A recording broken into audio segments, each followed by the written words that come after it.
Vishal, your time starts now. Okay sir. मेरा नाम विशाल है। मैं सेकंड ईयर एमबीबीएस अभी कर रहा हूँ गवर्नमेंट शिवगंगा मेडिकल कॉलेज से। आज की मेरी प्रस्तुति है मैग्नेटिक रेजोनेंस इमेजिंग। इसमें हम देखते हैं एमआरआई क्या है।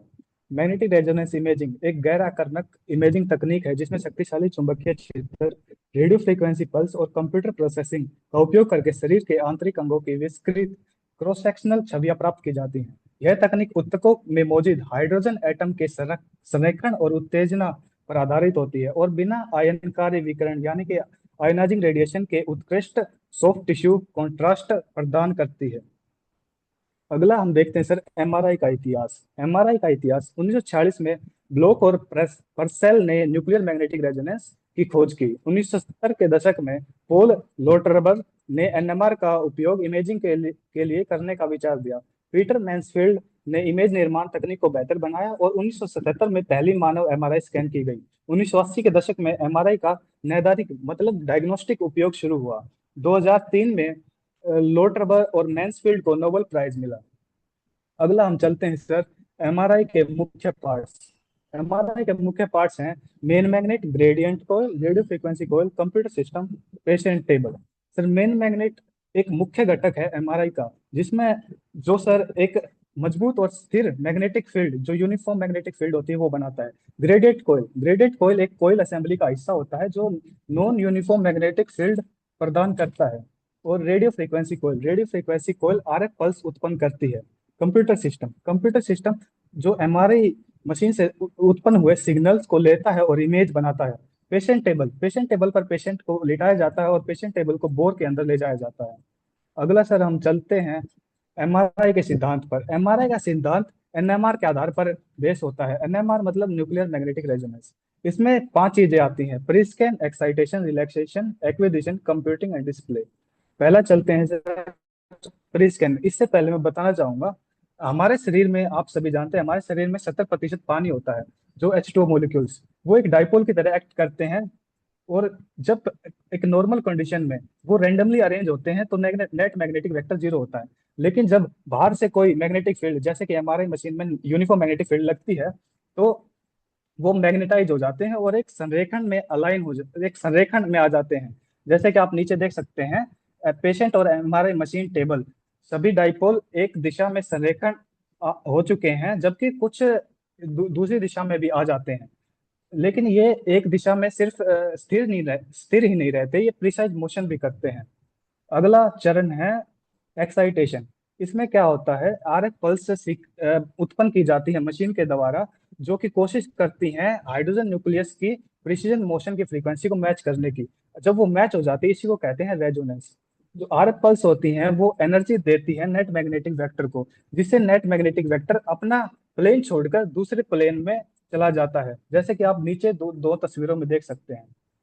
अगला चरण है रिलैक्सेशन। रिलैक्सेशन दो टाइप का होता है, T1 रिलैक्सेशन, T2 रिलैक्सेशन।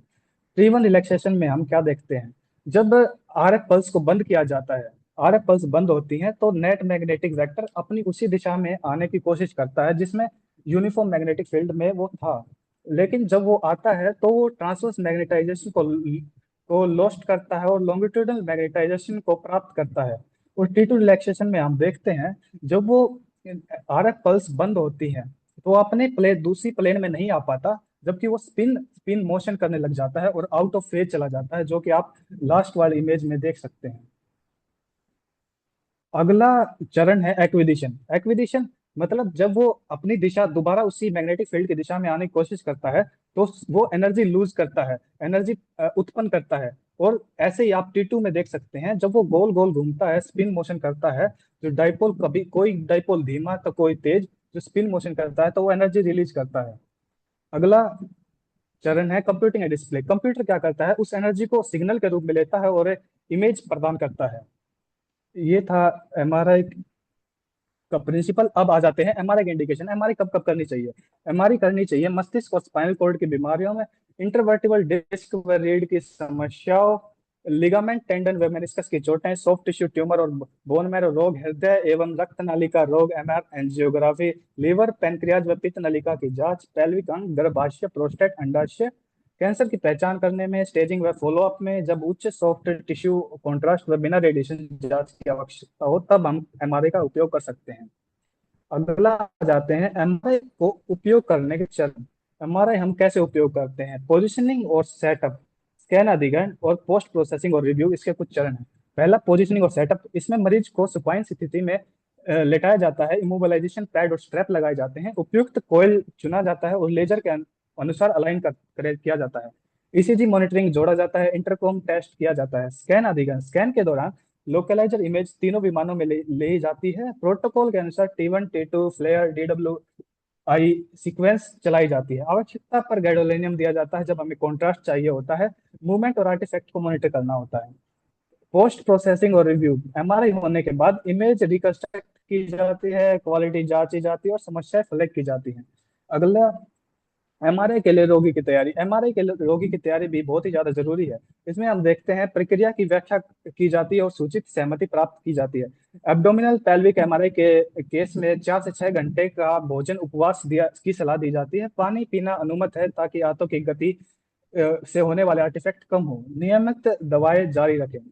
सभी धातुएं वस्तुएं वस्तुएं जैसे ज्वेलरी, पियर्सिंग, नकली दांत हटाने और एमआरआई सेफ कपड़े पहनने के निर्देश दिए जाते हैं। क्लोस्ट्रोफोबिया या सेडेशन की आवश्यकता की जांच करें। इसके बाद एमआरआई के उपयोग।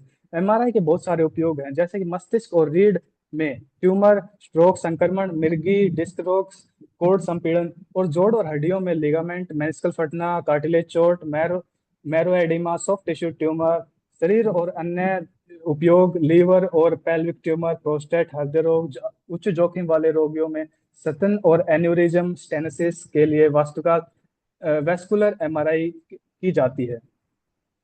एमआरआई की जटिलताएं। एमआरआई की जटिलताएं भी हैं, जैसे कि चुंबकीय प्रोजेक्टाइल का खतरा, इम्प्लांट का गर्म होना, कोई भी इम्प्लांट रोगी के अंदर लगा उसका गर्म होना, भावनिक शोर का खतरा, न, तंत्रिका उत्तेजना मतलब नर्व स्टिमुलेशन, कॉन्ट्रास्ट प्रतिक्रिया मीन्स कॉन्ट्रास्ट रिएक्शन हो जाना, गुर्दे के असफलता में नेफ्रोजेनिक सिस्टमिक फाइब्रोसिस का रिस्क होना, संकोच, भय और क्लोस्ट्रोफोबिया का होना।